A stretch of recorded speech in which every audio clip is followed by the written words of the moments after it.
This episode is the first one with a language warning. It gets pretty explicit. With that being said, though, this is hands down the funniest interview on the podcast so far. My guest today is Joe Stapleton. Joe's a comedian and poker commentator with more than 10 years of broadcasting under his belt. Today, you'll hear about how he got started with poker, his time at madtv, the rockstar lifestyle he was living because of poker, what celebrities are good at the game, and most importantly, find out why the original name for this episode was going to be Bobby and Joe #SaveMom. Let's go all in off the flop on this episode of The Bomb with AUZZY Napalm.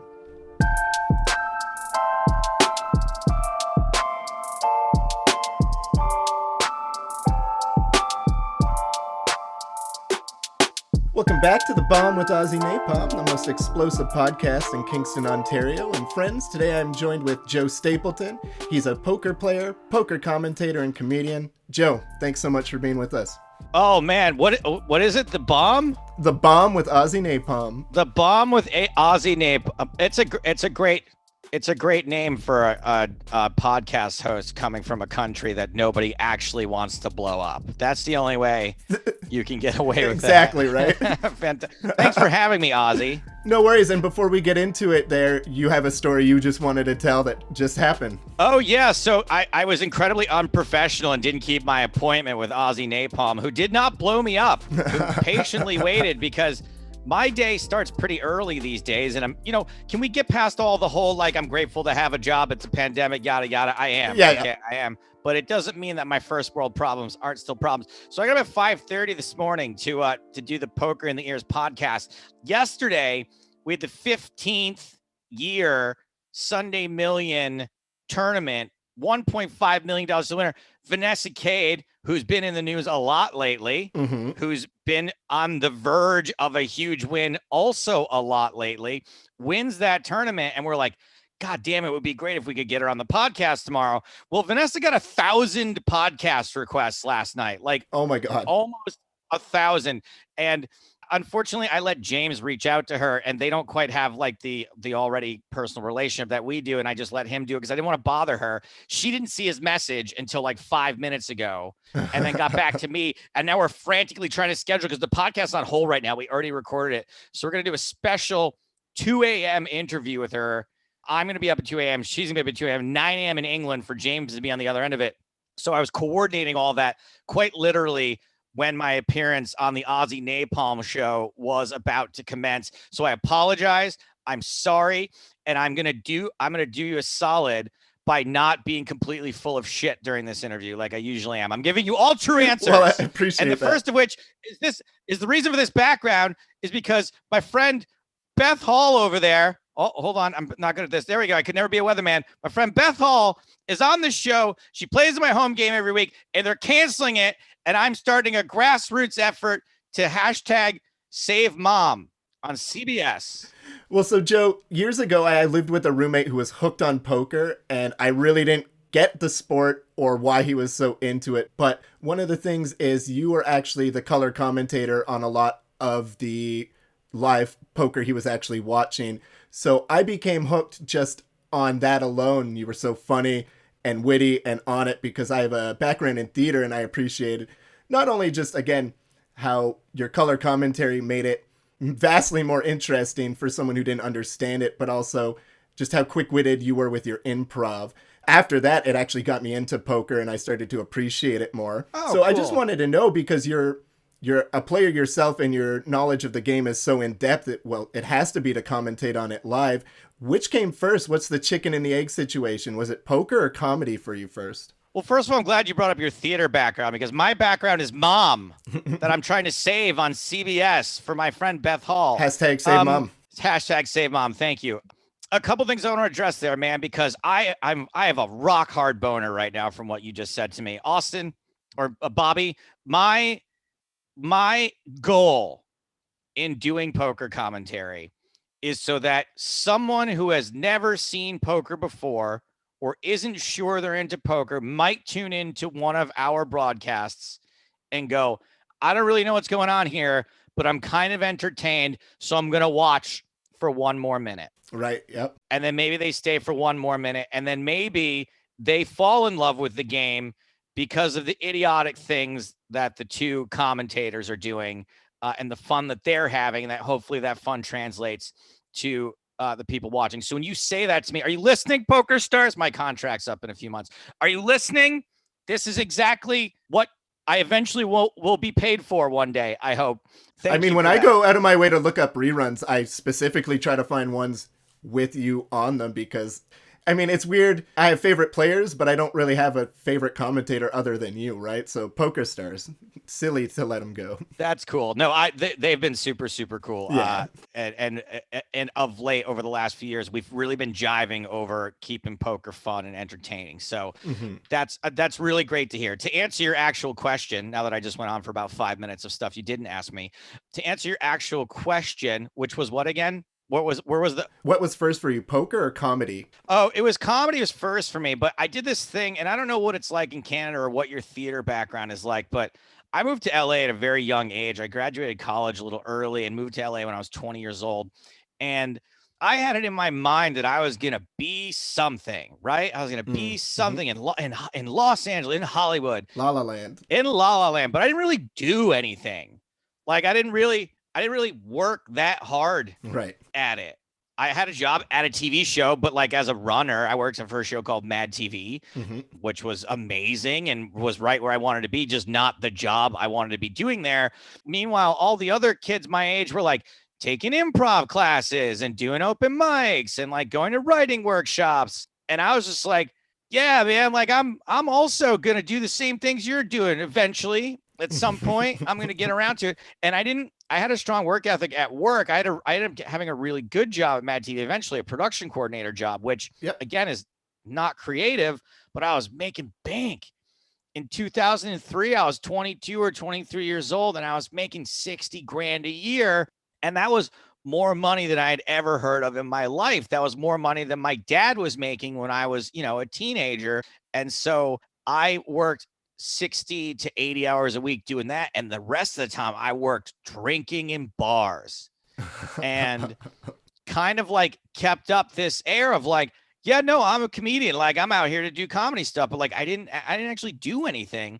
And it wasn't until Mad TV used to go on summer hiatus every year back in the old TV model. You would only basically work from like as a production assistant or coordinator, you'd work from like probably August through April, right? So you'd have like May, June, and July off. Okay, yeah. And it just so happened that coincided perfectly with the World Series of Poker. And a friend of mine got a job interning for Card Player Magazine. He asked me, he's like, hey man, I'm going to spend the summer in Vegas. Will you drive me out there? We'll make a night of it. So we drove out to Vegas. We spent all night playing at the Mirage. And I dropped him off at his summer internship the next morning. We got robbed that weekend too, which is a side story. But I dropped him off at his internship the next morning, and they were like, hey, we don't actually have enough interns. You know anybody else who can write? And he's like, my friend in the car over there can write. You want him? And they were like, yeah, sure. Sounds good. And so I drove home from Las Vegas back to LA and then packed a bag and then went back to Las Vegas and stayed for the next 6 weeks for the World Series of Poker. Wow. And I went from being the least talented and funny person in the building at Mad TV, just by virtue of lack of experience and the fact that all these people have been working at it for years, to being the most funny person in the room at Card Player Magazine, or second most after my friend, to be perfectly honest, who was and is often still much funnier than I am. So that intersection there where I finally got to work, and I wasn't even supposed to be funny, but I just couldn't resist. And my theory, to bring it full circle back to the part of the question that you didn't ask and I answered anyway, was I would grab my bosses who would be very angry with me for writing these hilarious hand updates.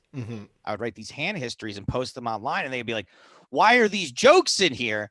And I would grab them by the lapels and say, because poker is boring. You can't expect people to tune in for this. You have to dress it up just a little. Poker is really, really fun to play, but it's not that fun to watch or read about. You got to do something to entertain these people, please. And they said, we respectfully disagree. And we had a very a very adversarial relationship for the next year to year and a half when they eventually let me go from that position. Mm-hmm. And luckily, there were other people in the industry who did agree with me. And I slowly wiggled my way back in and worked my way up from there. So at the internship, is that where you started to actually learn poker itself? Or was it a necessity for the job that you took upon yourself? No, I started learning it. Look, I'm not going to lie. I thought I was a poker expert then. Mm-hmm. I quickly learned that I was not a poker expert. And then by the end of that first summer, I thought I was a poker expert again. And I will say that I thought I was a poker expert by the end of every summer for maybe the first 3 summers I worked the World Series of Poker. And now I know 10 times as much about poker as I knew after that 3rd summer. And I am completely aware I am not an expert at poker now.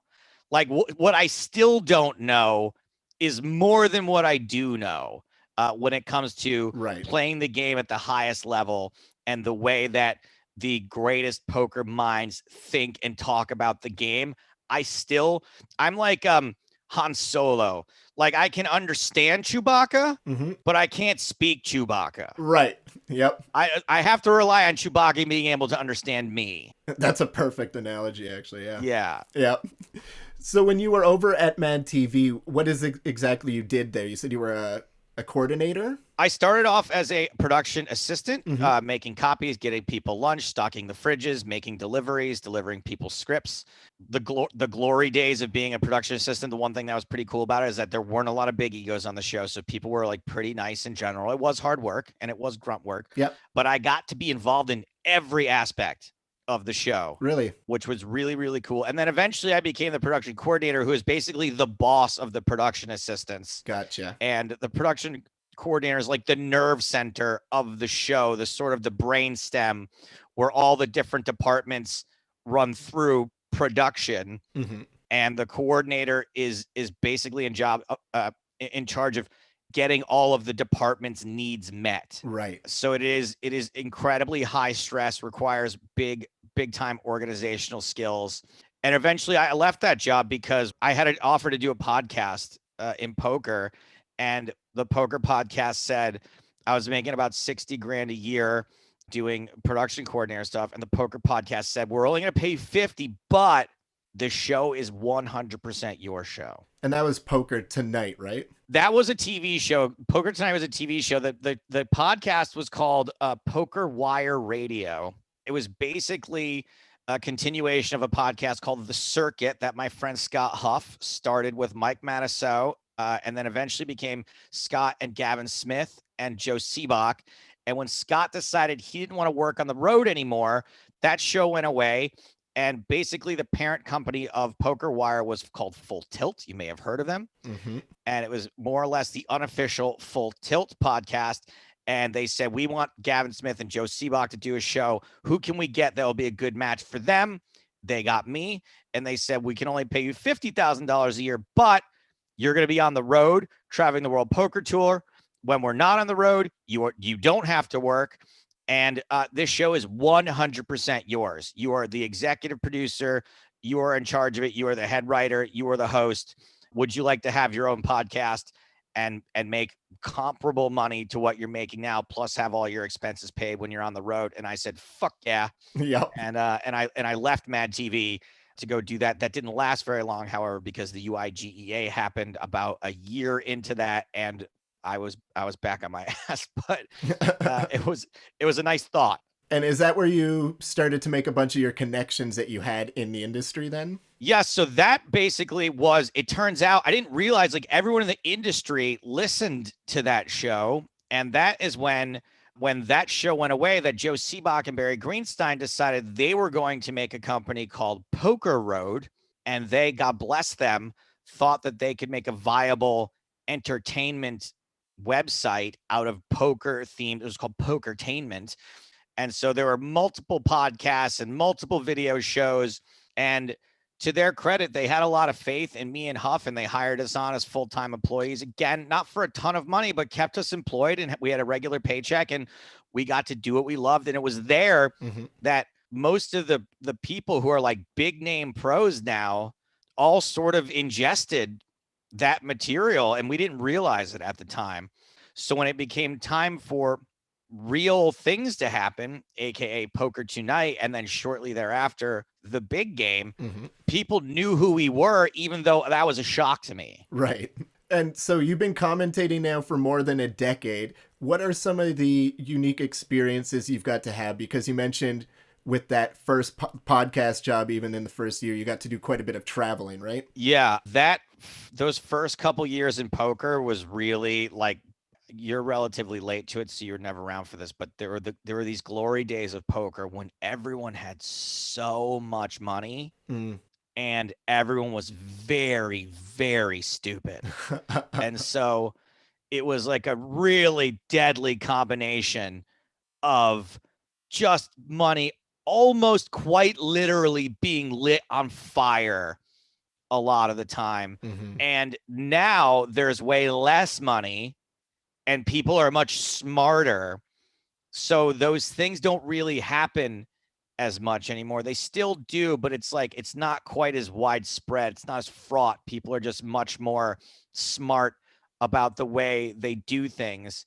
So those first couple of years were just insane parties and bottle service and champagne room and just really irresponsible. Almost like a rock star lifestyle then going on. It was very close to a rock star lifestyle, like lots of trips to strip clubs where we had not just like an area, but like an entire room to ourselves. Right.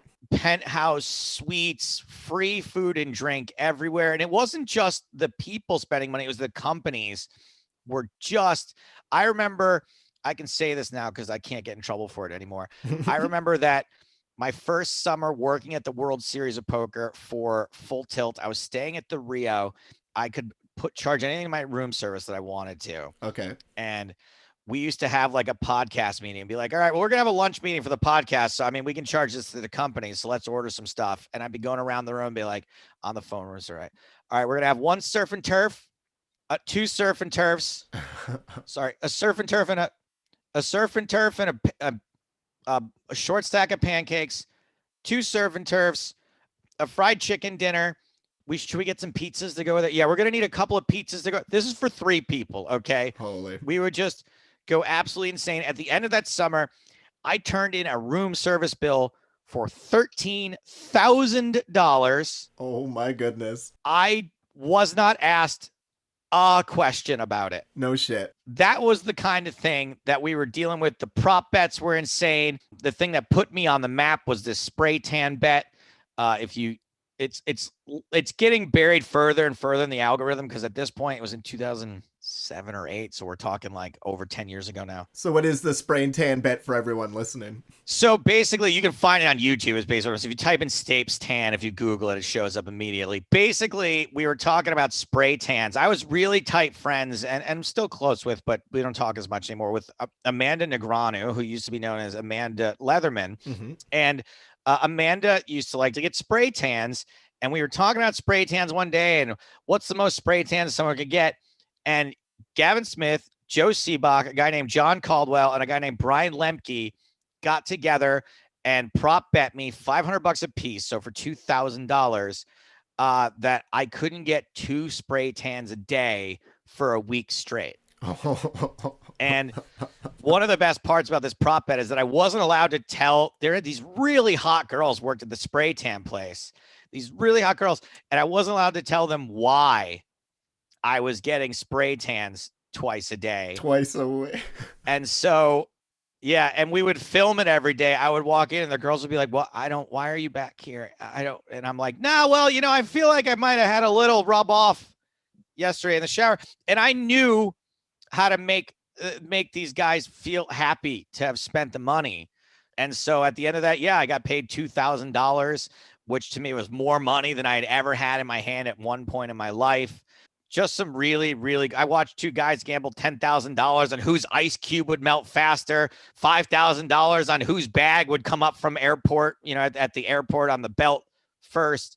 Just absolutely dumb shit that we saw those first couple of years. And now when I do commentary podcasts, people are watching. We know that it matters. There's a $1 billion company behind me that I'm broadcasting for. So there's a lot more like pressure. We didn't know anyone was watching or listening, so we like didn't care. I remember the first time I ever showed up, I was ever on camera. It was like 11:30 in the morning, and I came straight from a strip club. And in the video, you could see a fleck of stripper dust sparkling under my eye. Oh my God. That I hadn't managed to wash off. That was the kind of shit we used to do because like none of us took it seriously. Right. Now, when I'm on the road for Poker Stars, we broadcast, we go to a nice dinner. I have 2 glasses of wine, and I go to my room and watch Mindhunter on Netflix, and then I get up for another long broadcast day tomorrow. It's really pretty crazy that when I wasn't very good at it, how flippant I was about it.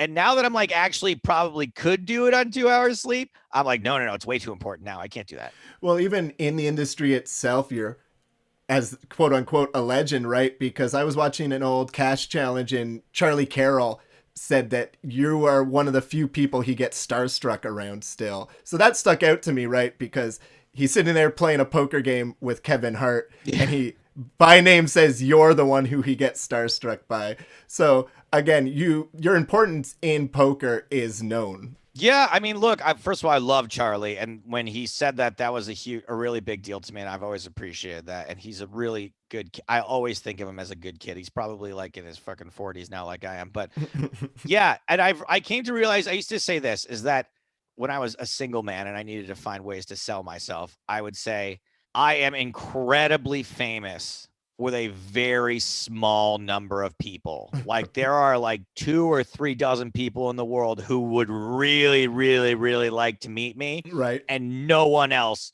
who knows who I am at all. And I like that. It's enough people that I've been able to that I haven't had to have a real job in a really long time. Mm-hmm. And that's enough. And I appreciate those people.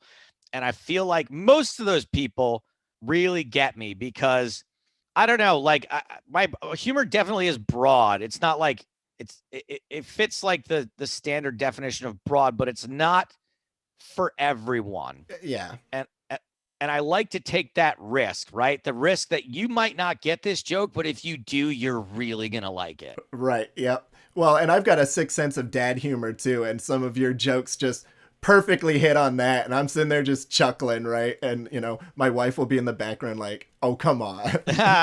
It's and I can't take all the credit because being partnered with someone like James who has the perfect reaction to those jokes, right, is helpful also, right? Like those jokes do sometimes just hang there, but you can feel how they're being received. And I think that, and he doesn't miss a beat. Right. And I think that if I were partnered with people that also didn't get the shtick as well as he did, I might be in a different place also. Well, and I'm glad you brought him up too, because one of my notes here is that a commentator is only as good as the other commentator, the ebb and flow. Aside from him, who are some of your favorite people you've got to commentate with throughout the years?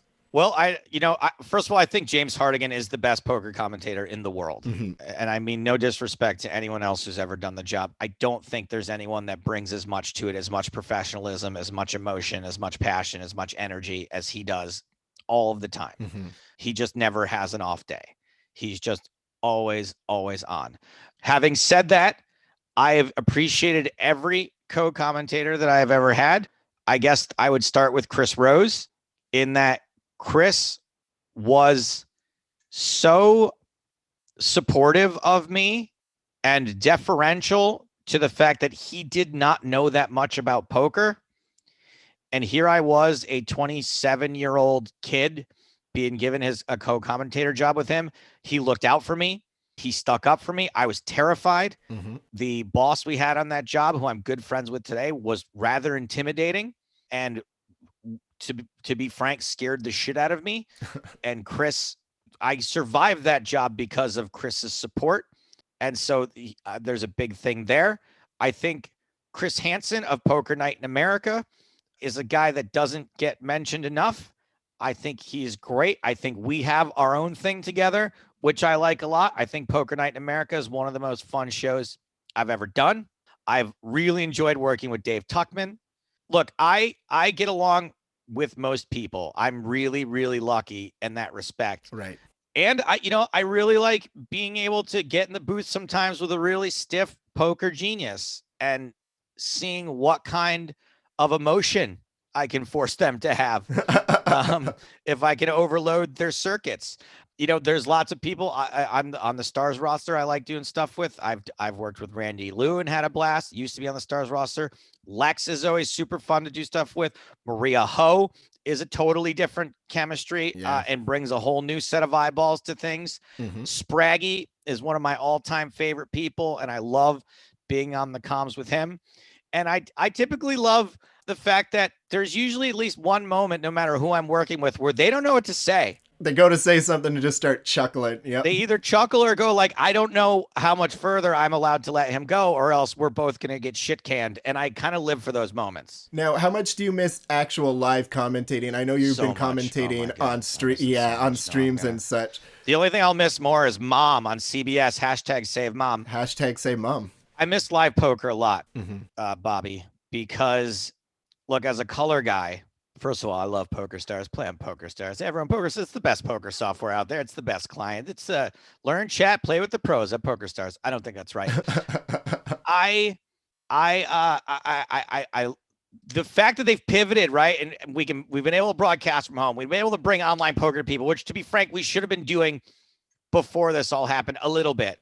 Things like Scoop, things like the Sunday Million. It's great to be able to do that. However, as a color guy, it's really hard. It's really, really hard to bring relevant color into the conversation of online poker. There are no faces. There are no emotions. There are no celebrations. There are no disappointments. There is nothing color-wise. There is no commenting on attitude or mood or table talk, for that matter. Even in that's a huge one you lose out on, is just the conversation happening at the table, right, even if it's mundane. Right. And you think that some of these events, like, people don't talk that much anymore. People complain like, none of these guys talk anymore. They're a bunch of robots. I thought that was true until they quite literally are now a bunch of electrons in pixels on the screen. When there's a little bit in the chat box, we stop everything. Stop, there's chat. Everybody shut up for a second. Shut the fuck up. Shut up. We got to read. Oh, it just says lull. Okay, carry on. So there's not a lot to go on. You got avatars, right? Okay, how many times can I talk about your fucking cat avatar? And there's screen names, and you do your 3 jokes about like, I wonder if that was a typo, blah, blah, blah. They put a 3 in the middle of it. Hilarious. And now you've got 8 hours more broadcast to do, and you just burned every piece of color you have in the first 30 seconds. So I'm missing live poker quite a bit. I can't wait. Oh, and time. Let's say something interesting does happen. Yeah. Right? It's at that was 4 hands ago. We've only been talking about 10 seconds. I know, but we have 4 more hands have already happened. Like, so for all of these reasons, just for things to breathe, I'm looking forward to live poker. Go ahead. Well, and for people listening too, I don't think if they don't play online poker, there's hand clocks. So you have, depending on the server in the game, 5 to 15 seconds to play your cards. So you don't, like he was saying, you don't have time to really commentate on anything, especially if they're pros just mucking, the jump right away. Right? Yeah, absolutely. I mean, you'll have this massive, crazy run out. Yesterday, there was a run out where the ace high flush draw was beat by a queen of diamonds, making a straight flush. Whoa. And you're like trying to react to that, trying to be like, this is the craziest shit I've ever seen. And then someone's all in already. Someone's already the next hand already. The next hand's already happening. At least in live poker, they got to push the pot. They got to riffle their cards. They got to deal them out. So you at least get some time in between hands. Unfortunately, the online dealers at Poker Stars are too good. They're so fast. I don't know how they do it. Well, and even if hands are taking long or short in real life too, you can fill that time with the color, as you were saying. Right. And I've been curious, and I meant to ask earlier, how much of it is prepared and how much is off the cuff? Because some of the things you say are so specific to the incident, and I wish I wrote some down, but again, when I was watching the Cash Cup, just some of the things you were saying were so unique to the person, the hand, the situation. How much is written beforehand? How much is on the cuff, off the spot? So for that particular show, everything you saw, 98% of it is pre-prepared. Okay. But and also 98% of that 98% is prepared by me, though. Okay. There, other people do weigh in sometimes and do give me suggestions, and sometimes in the moment we'll change something, or something will come to me, or it'll be based off something James says or whatever. But when you're watching like a show that's a specific length, something that's not designated as live, Mm-hmm. I get a copy of the show. I watch the night before. I sit there and I go through it. It used to take me about 6 to 8 hours to do 1 hour Oh, wow. of show. I've streamlined that over the years, where now it probably only takes me, I haven't done it a long time, but it probably only takes me 2 to 3 hours now Okay. to Yeah. do a show. Because I used to beat myself up. I used to overwrite so much more material. They'd be like, Joe, what are you doing? Like, you have 5 seconds to say something here. You fucking maniac. You just wrote 7 jokes. And I'm like, yeah, I couldn't. So all the TV stuff is prepared the night before. I watch it and just go, okay, I got room to say this here, and this little package ends here. I'm going to end it with this joke. And still a lot of that ends up not being used for either for content or for time or for, and one thing you've said that you're only as good as your co-commentator. You're also only as good as your production. Mm-hmm. And luckily, I have the best poker production team in the business right now behind me also. And they got to keep me in check sometimes. And my boss and I'm always defensive, and I'm always pissed off about it. And she's like, this isn't the right tone for this right now. We need, hey, Right. like, someone's about to win $1 million, or someone just went broke in a crazy spot. Like, this is a hilarious joke, but we're not using it because we got to, hey, come on, focus. Hey, come on. We need to focus on the big picture here. And she's right. And she's right about that. I'll say almost always. So there, there's a lot of, but that's all luckily prepared. And then anything you see that's like longer than an hour is live, is off the cuff, is totally. It's very rare these days I will prepare anything. It used to be back in the day that I would at least look at some of the players in the field and like come up with some of the bits Right. that I might want to do. I don't even really do that anymore, just because, especially with online, there's no point. Like, it's just, I don't have time to do bits anyway. So anything you've seen me do in the last couple of years has been just fly by the seat of my pants, which I hate. My coworkers think I'm better live. I still disagree, but I'm more comfortable with it now, at least. And has there been anything that's got you in trouble? You say, there's some stuff that doesn't make it in. Has there been any color commentating you've done that might have got you in hot water with a player or production staff? Every once in a while, something would go out on TV that somebody had a problem with. I wouldn't want to say who, because we patch things up. I know that's not very good radio to not say who or what it was, but I'll say this. This will be a big enough of a clue. She had a point, and I also had a point, and we're very close friends, and we were, which I think was what was hurtful to her at the time, actually. Right. Was the stance I took. For the most part, no. My company and the people working around me and with me are very good about not letting me shoot myself in the face. Live's a little more difficult. That's what James is there for. James is there to, I mean, amongst other things, but one of the things that makes us such a great team is that he knows exactly when to move away Right. from something I've said. And if James doesn't linger on something, a lot of those things can just like come and go, right? You go, did he really just say that? And we're on to the next thing. There have been a few things I've said that the brand hasn't been super happy with, understandably. I never do it intentionally, but I'm just trying not to bore everybody out there. So sometimes you come a little close to things that people would like. Again, I can't say what they are. There was one time that they quite literally had to not post the video of what I had said. Oh, really? Because I didn't realize there are different laws in different countries as to what you're allowed to say. Right. As far as like a rumor you've heard about somebody, for example. And in the UK, those laws are a lot more strict.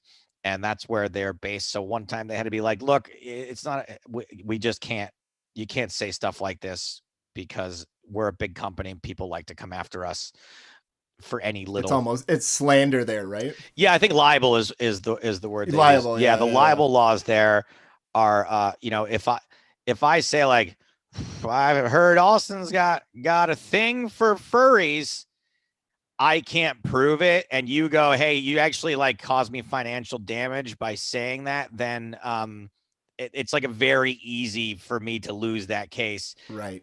Probably cuts down on the tabloids and stuff, I'd imagine. The Yeah, exactly. purpose. So whereas in America, I don't know how it works in Canada, but here you have to prove that you're not a furry, whereas I have to prove that you are, or else I gotta pay for your next furry orgy. So I think in Canada, as long as it's phrased as a question, you're fine. got it. Okay, Like, yeah. is Joe Stapleton a furry? Right. Yeah. Answer is yes, if any of you are out there. So yeah, so there have been times, but the important thing to say is this, is that the few times I have done it, I have been apologetic because we're getting into cancel culture stuff right now, right? Which I don't want to hurt anybody's feelings. No, of course not. I don't, almost no joke is worth it. There have been times where I made fun of someone's mustache once, and some people got on me and said you should never make fun of someone for their personal appearance. And where I draw the line is a choice. Right, yeah. Your mustache is a choice. Your sweater is a choice. Your glasses, depending on the style, are a choice. Your four chins are not a choice. I would never bring up someone being overweight or a droopy eye or a hair lip or something like that. Absolutely, yeah. Like when Locke wears his snowboard goggles. Correct. Like, That is a choice. If you're going to dye your hair pink, that is a choice. Yeah. There, that's sort of where I draw the line. And yeah, so it's been, I'll tell you what, considering the amount of risks I've taken, the amount of shots I've fired, it has been incredibly infrequent that something has come back to me that someone's upset about something. And I'm very lucky for that. And it speaks to the fact that poker players get it. Yeah. They understand. And they also, for the most part, seem to understand what my purpose is.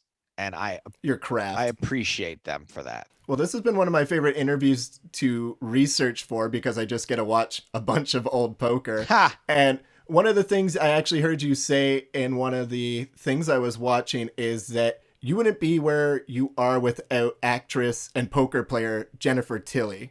Now, I was just wondering if you could, expand on what you meant by that a little bit, because I thought that was very interesting to say, and you sounded very sincere. It didn't sound like a joke in passing. No, it was definitely not a joke. So, and I can't, it's not anything specific, I don't think, unless there's like machinations behind the scenes of various strings she's pulled. But just when you're doing this, right, when you do anything, there's the cool kids, and then there's you. I am coming up in this industry and doing my thing and looking at Jennifer Tilly and Phil Locke and like, Jennifer Tilly, that Hollywood crossover is still a big deal in poker. Like we still sort of straddle the line between sports and entertainment. And well, and she's good. She's just a good player. She's a good player. She's great on TV as a player. She is a great addition to any broadcast. And so basically what happens is you have these little benchmarks along the way, and you'll experience this eventually with your podcast, Bobby Napalm, is that you may have had it already, but one day you're going to go, that person, they listen to my podcast? Right. They like my podcast? They both know who I am and think and appreciate what I do. And those little blips, those little boosts that you get from people that you hold in high regard, and then it turns out they support you, that's like a turbocharge. And so yeah, absolutely. When Jennifer reached out and sort of started behaving toward me on social media and other places like a colleague, yep, like we were the cool kids, that went a long way for me. That really gives you the confidence.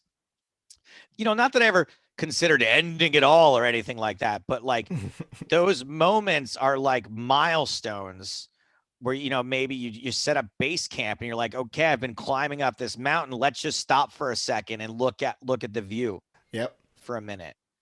And so, yes, Jennifer is not the only one, but definitely one in the later stages, like maybe in the last 5 years or so, that kind of gave me a boost. But I had similar experiences with Daniel Negreanu. Was early on in my career.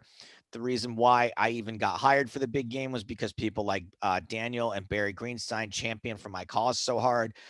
Jennifer came a little bit later than that. A few years ago, I was hosting another show called Poker Night Live, where it was like me and celebrities, and I was like hosting and playing, and it was live at the same time, and it was a total hilarious dumpster fire.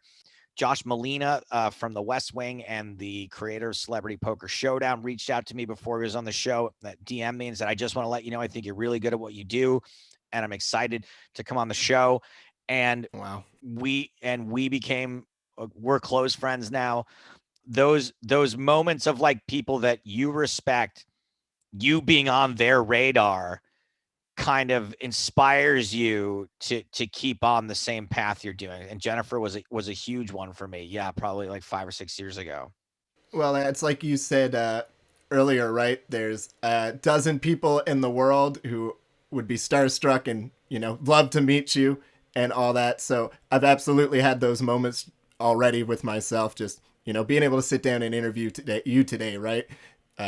For me is, like you said, one of those kind of stepping stone moments. So I understand absolutely what you're saying. Well, I'm glad, Bobby. And I like to do these podcasts because podcasts to me are still it's my favorite medium. Well, Is you've been podcasting. working on them before they were the thing to be doing, even. We had my not my original, my first poker podcast, Poker Wire Radio, was the #1 non ESPN sports podcast on iTunes. Holy. When we did it, it was like ESPN was like 1 through 13 though. But they own so much property, right? Right. And then we were like number 14 or 15. And then when Poker Road started, part of our deal, me and Huff, was, hey, we're going to do one non-poker related show, and we're going to use your facilities and your website and all that. And that was called Two Jacks in the Hole. Mm-hmm. And that we would beat Rogan sometimes. We would beat Dane Cook sometimes. Wow. And we both, that podcast is my one true love. My one regret in life is that we don't do that anymore. Unfortunately, Scott and I have sort of been like leapfrogging each other in our careers. We basically said, like, this show doesn't make us any money. Podcasts, no one was making money doing podcasts except for Adam Carolla was the one guy. And now all of a sudden, if we had the listenership now that we had then, we'd probably be making 6 figures just doing our weekly podcast. Yeah, no but we both abandoned ship, maybe even 7 figures, to be honest, with Rogan getting, $100 million. If we'd the stayed Spotify on that deal, if we'd stayed on that path, we could be millionaires from it, honestly, now. But we both abandoned ship because I was getting jobs doing TV poker and traveling a lot. And Scott had a wife and wanted to start a family. And he was like, I can't live off of $200 a month from Sherry's Berries, promo code 2jacks. Which, by the way, if we got that in a month, would have been a lot of promo codes. Yep.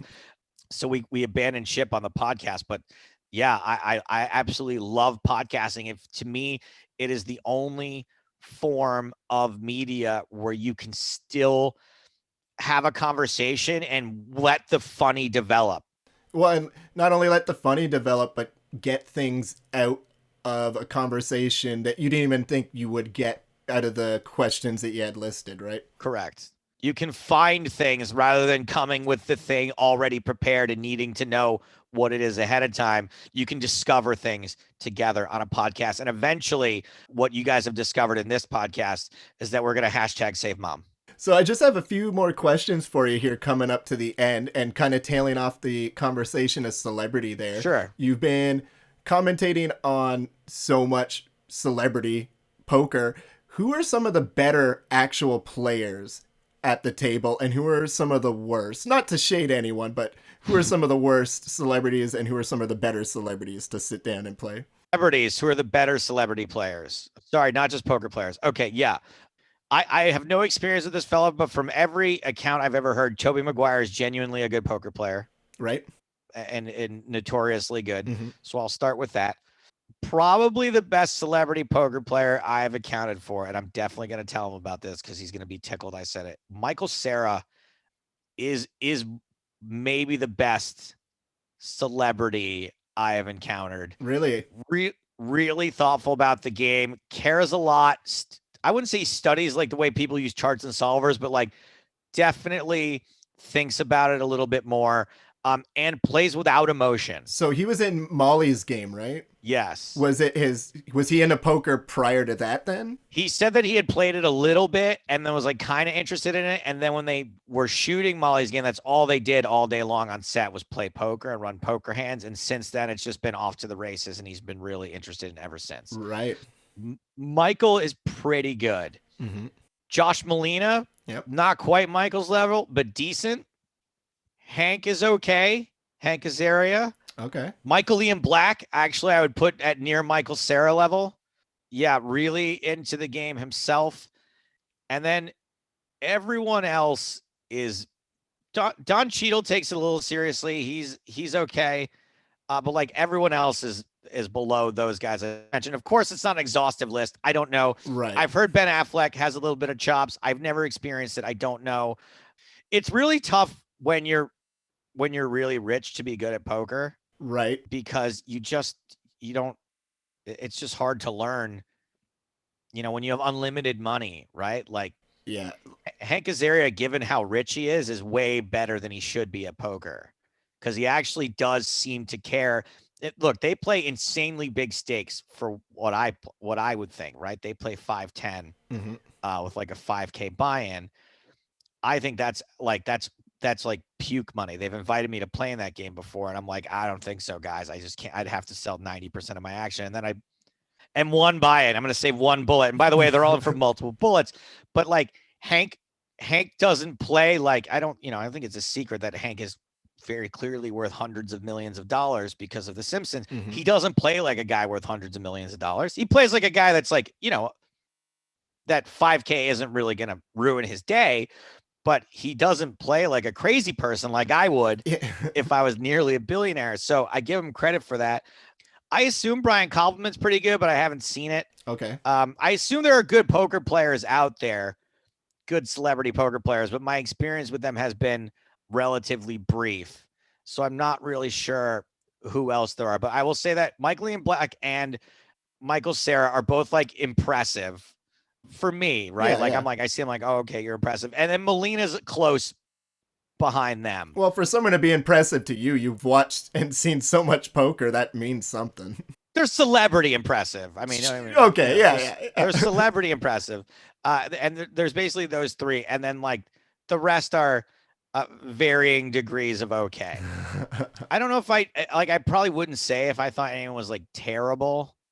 Yeah, I wouldn't say, but I can't think of anyone right now either. Some of the professional athletes are like really, really. Oh, Richard Seymour is like okay too, like solid. I'd put him in that Michael category. Yeah. Richard Seymour is like pretty decent too. Yeah, I'm not gonna name any more names. That seems like a good number of people I can without anyone else getting. Oh, Beth Hall. Beth is good. Beth is good. Beth is actually.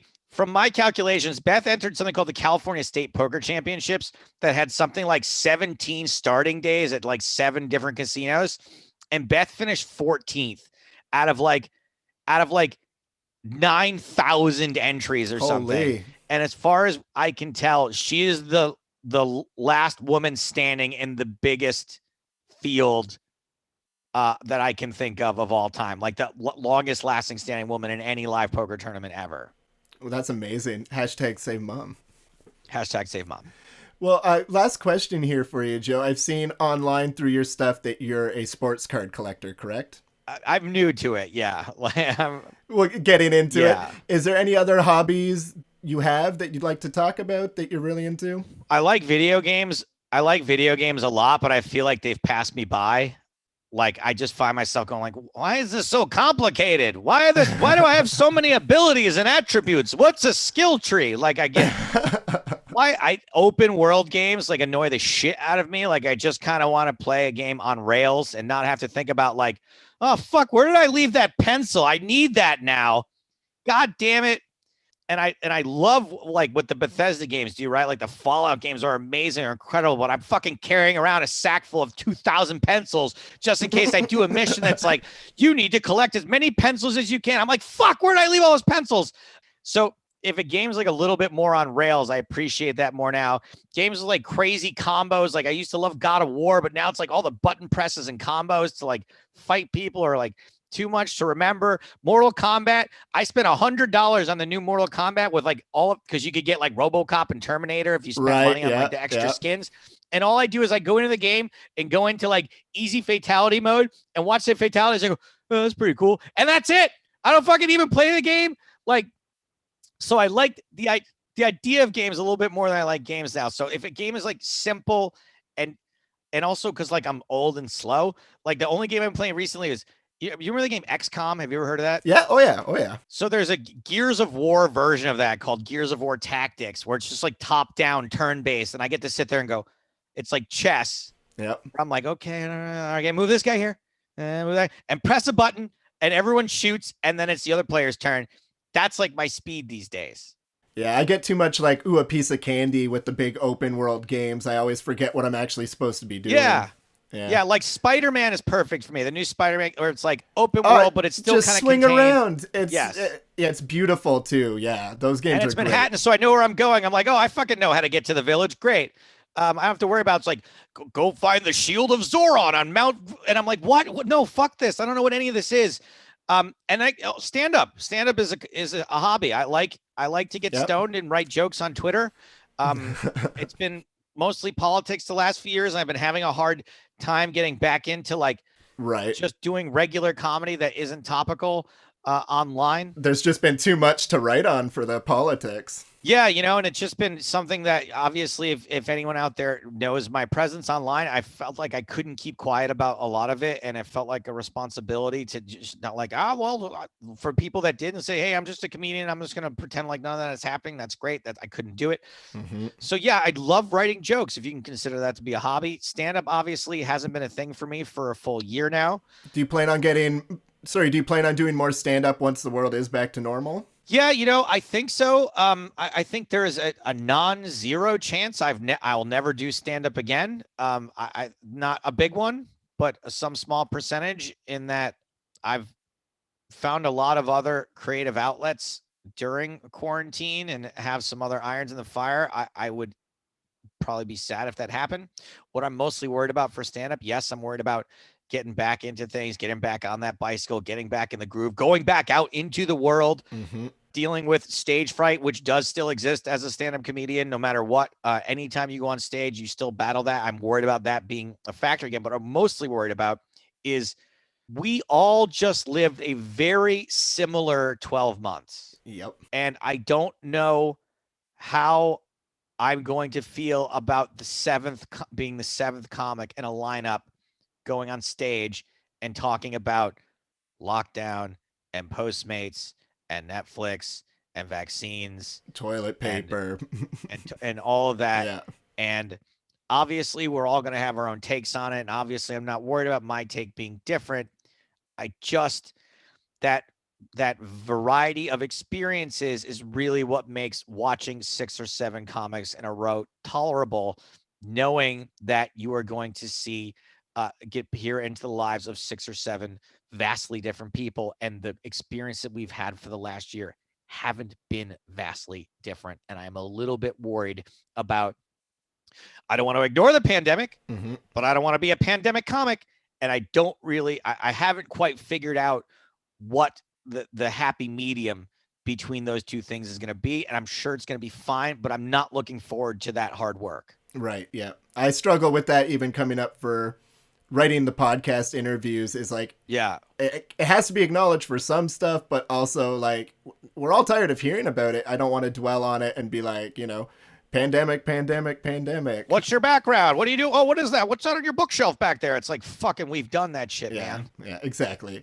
Well, Joe, thank you so much for being with me today. Honestly, it's an honor and pleasure to have you on the podcast. Thank you for having me. It's an honor and pleasure to be asked to do these things, honestly. And I'm glad I can do it. And I would just like to reiterate, hashtag save mom.